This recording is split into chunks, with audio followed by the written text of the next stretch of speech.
बच्चों, आप सभी कैसे हैं? उम्मीद करती हूँ आप सभी अपने घरों में स्वस्थ और प्रसन्न होंगे।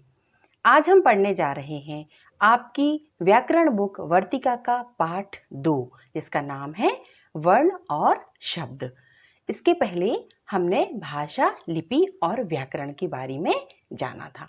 वर्ण को जानने से पहले, वर्ण की परिभाषा को बताने से पहले मैं आपको वर्ण तक पहुंचने के लिए एक छोटा सा उदाहरण देने जा रही हूँ। बच्चों, इस उदाहरण को आपको ध्यान से सुनना है और समझना है ताकि आप वर्ण को आसानी से समझ सकें। उदाहरण प्रस्तुत करने जा रही हूँ। जैसे मैंने कहा कि शेर जंगल का राजा है और मैंने आपसे प्रश्न किया कि बच्चों ये बताओ कि ये क्या है, तो आप क्या कहोगे कि मैम ये सेंटेंस है या यह एक वाक्य है ना। शेर जंगल का राजा है, यह क्या है? एक वाक्य है। अब मैंने इसी वाक्य को मैंने कहा शेर, फिर मैंने कॉमा लगाया, जंगल कॉमा का कॉमा राजा कॉमा और है। फिर मैंने इसको इस तरीके से आपके सामने प्रस्तुत किया, कॉमा लगाकर। प्रत्येक शब्द के बाद मैंने क्या लगा दिया? कॉमा लगा दिया। तो ये क्या बन गए? शब्द बन गए। शेर अलग हो गया, जंगल अलग हो गया, राजा अलग हो गया और का अलग हो गया। बहुत ध्यान से सुनना मेरी बात। पहले हमने क्या बनाया था? शेर जंगल का राजा है। पहले हमने बनाया था वाक्य, फिर हमने बना दिए वाक्य के शब्द। अब हम बनाने जा रहे हैं कुछ नई चीज जो आपको समझ में आएगी कि क्या है। इसके बाद मैंने उस शब्द से, जो हमने शब्द बनाए थे उसमें से मैंने शेर शब्द ले लिया। अब इसको मैंने डिवाइड किया। अब इस शेर को मैंने कैसे डिवाइड किया? शा प्लस ए प्लस रा प्लस आ। तो मैंने जो शेर शब्द था इसको मैंने क्या कर दिया? टुकड़ों में बांट दिया। शा अलग कर दिया, रा अलग कर दिया, उसमें जो स्वर उपयोग किए जा रहे थे उनको मैंने अलग अलग कर दिया। तो बच्चों यही क्या बन गए? यही बन जाते हैं हमारे वर्ण, अक्षर। अतः इस तरह स्पष्ट होता है कि भाषा वाक्यों से, वाक्य शब्दों से और शब्द वर्णों के मेल से बनते हैं। अर्थात वर्ण भाषा की सबसे छोटी इकाई होती है। इन वर्णों को हम अक्षर भी कहते हैं। और एक चीज और बच्चों, इनके टुकड़े नहीं किए जा सकते। जैसे आपने देखा होगा अभी उदाहरण में, क्या देखा उदाहरण में कि हमने सेंटेंस बनाया, सेंटेंस से हमने शब्द बना दिए और शब्द को हमने क्या कर दिया? अक्षरों में बांट दिया। अब अक्षरों को हम नहीं तोड़ सकते। यदि हम अक्षरों को तोड़ देंगे तो फिर हम भाषा का या वाक्यों का निर्माण नहीं कर सकते। तो बच्चों ऐसे ही बनते हैं वर्ण। तो चलिए अब हम चलते हैं आपकी वर्तिका बुक की तरफ। सभी को ध्यान से अपनी बुक की तरफ देखना है। मैं एक एक परिभाषा को आपको समझाती जा रही हूँ। जो कुछ भी हम बोलते हैं उन ध्वनियों को लिखने के लिए कुछ चिन्ह बनाए गए हैं।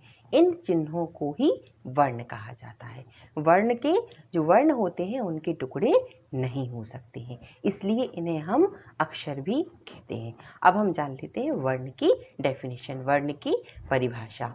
ध्वनियों को लिखने के लिए कुछ चिन्ह होते हैं और इन्हीं चिन्हों को हम क्या कहते हैं? वर्ण कहते हैं। वर्ण के बाद आता है वर्णमाला।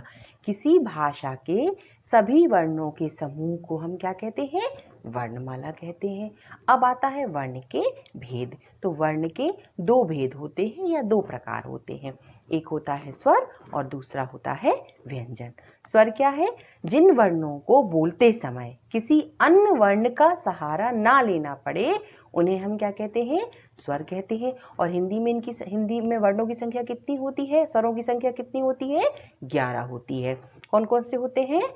छोटा आ, बड़ा आ, छोटी ई, बड़ी ई, छोटा ऊ, बड़ा ऊ, ऋषि, ए, आई, ओ और औ। ये होते हैं हमारे 11 स्वर। अब आते हैं स्वर के भेद। तो स्वर दो प्रकार के होते हैं। कौन से? हर्ष स्वर और दीर्घ स्वर। तो हम जान लेते हैं हर्ष स्वर क्या है। हर्ष स्वर को मूल स्वर भी कहते हैं। इन्हें बोलने में दीर्घ स्वरों की अपेक्षा कम समय लगता है। और हर्ष स्वरों की संख्या कितनी होती है? 4 होती है। छोटा आ, छोटी ई, छोटा ऊ और ऋ। इसके बाद आता है दीर्घ स्वर। दीर्घ स्वरों को बोलने में मूल स्वरों की अपेक्षा दोगुना समय लगता है। मूल स्वर मतलब होता है ह्रस्व स्वर से दोगुना समय लगता है। इनकी संख्या कितनी होती है? 7 होती है। बड़ा आ, बड़ी ई, बड़ा ऊ, ए, ऐ, ओ और औ होते हैं। इसके बाद हम जान लेते हैं कि ये तो बात हो गई स्वर की। अब हम आते हैं किस पर? व्यंजन पर। तो व्यंजन क्या है? व्यंजनों का उच्चारण स्वर की सहायता से ही होता है। किसी भी व्यंजन वर्ण का उच्चारण बिना स्वर की सहायता से नहीं किया जा सकता। अर्थात उच्चारण के आधार पर व्यंजन के 3 भेद होते हैं। कौन कौन से होते हैं? स्पर्श व्यंजन, अंतस्थ व्यंजन और ऊष्म व्यंजन। तो सबसे पहले हम जान लेते हैं कि स्पर्श व्यंजन क्या है। जिन व्यंजनों का उच्चारण करते समय जीभ मुख के किसी न किसी भाग को स्पर्श करती है ना, उसे हम क्या कहते हैं? स्पर्श व्यंजन कहते हैं। अर्थात जब हम किसी वर्ण का उच्चारण करते हैं तो हमारे मुख के अंदर जो जीभ होती है वह हमारे मुख के किसी न किसी भाग को टच जरूर करती है, स्पर्श जरूर करती है। और वे कौन से वर्ण आते हैं? का से लेके मां तक के वर्ण वहां पर आते हैं। इन व्यंजनों को ही हम क्या कहते हैं? स्पर्श व्यंजन कहते हैं। इसके बाद बात आती है अंतस्थ व्यंजन की। तो अंतस्थ व्यंजन क्या कहलाते हैं? जिन वर्णों का उच्चारण करते समय जीभ मुख के किसी भाग को पूरी तरह स्पर्श नहीं करती है। स्पर्श तो करती है लेकिन पूरी तरह से वह उस भाग तक को स्पर्श नहीं करती, उसको पूरी तरह से नहीं छूती। तो उनको हम क्या कहते हैं? अंतस्थ व्यंजन कहते हैं। और कौन कौन से होते हैं अंतस्थ व्यंजन? या, रा, ला और वा, ये होते हैं अंतस्थ व्यंजन। इनको सही तरीके से समझने के लिए आप इनका उच्चारण करके देखिए और फिर आप डेफिनेशन को पढ़िए, तो आप बड़ी आसानी से इनके अंतर, उनके भेद को समझ जाएंगे।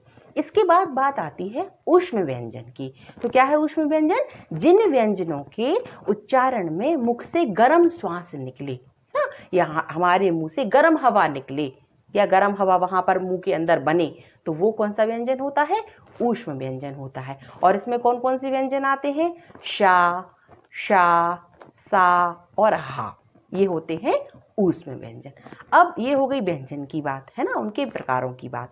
अब बात आती है कि संयुक्त व्यंजन क्या है ना। तो हमारी जो वर्णमाला है उसमें सबसे नीचे वाली लाइन में ये 4 संयुक्त व्यंजन दिए हुए हैं। कौन कौन से? क्षा, त्रा, ज्ञा और श्रा, है ना। अब ये जो व्यंजन है ये 2 व्यंजनों से मिलकर बने हुए हैं, इसलिए इनको क्या कहा जाता है? संयुक्त व्यंजन कहा जाता है। तो चलिए हम समझ लेते हैं कि जो छा है वह किन 2 व्यंजनों से मिलकर बना है। तो का प्लस शा से मिलकर बना है क्या? छा। फिर आता है हमारा त्रा। त्रा किससे मिलकर बना है? ता प्लस रा से मिलकर बना है। फिर आता है ज्ञा। तो ज्ञा किससे मिलकर बना है? जा प्लस इया से मिलकर बना हुआ है। फिर आता है श्रा। श्रा किससे मिलकर बना है? शा प्लस रा से। तो ये किसकी बात हो गई? यहाँ पर संयुक्त व्यंजनों की बात हो गई। इसके बाद बात आती है शब्द की। तो शब्द क्या है हम जान लेते हैं। 2 या 2 से अधिक वर्ण मिलकर जब एक निश्चित अर्थ देते हैं तो शब्द कहलाते हैं। जैसे मैंने बोला कमल, है ना, तो हमने 2 या 2 से अधिक वर्णों को मिलाया, का को मिलाया, माँ को मिलाया, ला को मिलाया, इनको बना के हमने क्या बना दिया? एक शब्द बना दिया, है ना। और इस शब्द का एक अर्थ भी है, मीनिंग भी है ना। तो 2 या 2 से अधिक वर्ण मिलकर जब एक निश्चित अर्थ देते हैं तो वो क्या कहलाते हैं? शब्द कहलाते हैं। शब्द को 2 आधारों पर बांटा जाता है। कौन कौन से? बनावट के आधार पर होता है एक, और एक होता है हमारा उत्पत्ति के आधार पर। सबसे पहले हम जान लेते हैं बनावट के आधार पर। बनावट के आधार पर शब्दों के 3 भेद होते हैं। कौन कौन से? रूढ़ शब्द, यौगिक शब्द और योग रूढ़ शब्द। सबसे पहले हम जानते हैं कि ये रूढ़ शब्द क्या है। वे शब्द जो एक निश्चित अर्थ के लिए प्रसिद्ध हो जाते हैं उन्हें हम कहते हैं रूढ़ शब्द। इसके बाद आता है यौगिक शब्द। जो शब्द एक से अधिक शब्दों से मिलकर बनते हैं उन्हें हम यौगिक शब्द कहते हैं। अब रूढ़ शब्द और यौगिक शब्द में एक सबसे बड़ा अंतर यह है कि यदि हम जो रूढ़ शब्द होते हैं उनको हम तोड़ते हैं, है ना। तो दोनों में किसी का अर्थ नहीं मिलता है, उनके कोई भी सार्थक अर्थ हमें प्राप्त नहीं होता है। लेकिन यौगिक शब्द में क्या होता है कि हम किसी शब्द को तोड़ते हैं और उसके दो अलग अलग भाग हो जाते हैं, दोनों ही जो खंड बनते हैं वो सार्थक खंड बनते हैं। जैसे आपकी पुस्तक में दिया हुआ है विद्यालय, अब विद्यालय को मैंने तोड़ा विद्या धन आलय, है ना। तो विद्या का भी अर्थ होता है और आलय का भी अर्थ होता है। इसके बाद बात आती है योग ऋण की। तो जिन शब्दों के एक से अधिक अर्थ होते हुए भी वे एक निश्चित अर्थ के लिए प्रसिद्ध हो जाते हैं, उन्हें हम कहते हैं योग ऋण शब्द। अब बात आती है दूसरे प्रकार की, वो क्या है, उत्पत्ति के आधार पर। तो उत्पत्ति के आधार पर शब्द के दो भेद होते हैं। कौन कौन से होते हैं? एक होता है तत्सम शब्द और दूसरा होता है तद्भव शब्द। तत्सम शब्द को जान लेते हैं क्या होता है। संस्कृत भाषा के जो शब्द हिंदी में अपने वास्तविक रूप में प्रयुक्त होते हैं उन्हें ही हम क्या कहते हैं, तत्सम शब्द कहते हैं। तद्भव शब्द किसे कहते हैं? संस्कृत भाषा के शब्दों के बदले हुए रूप को, संस्कृत भाषा के है तो वो संस्कृत भाषा के, लेकिन उन्होंने अपना रूप क्या कर लिया है, थोड़ा सा परिवर्तित कर दिया है, इसलिए उनको क्या कहा जाता है, तद्भव शब्द कहा जाता है।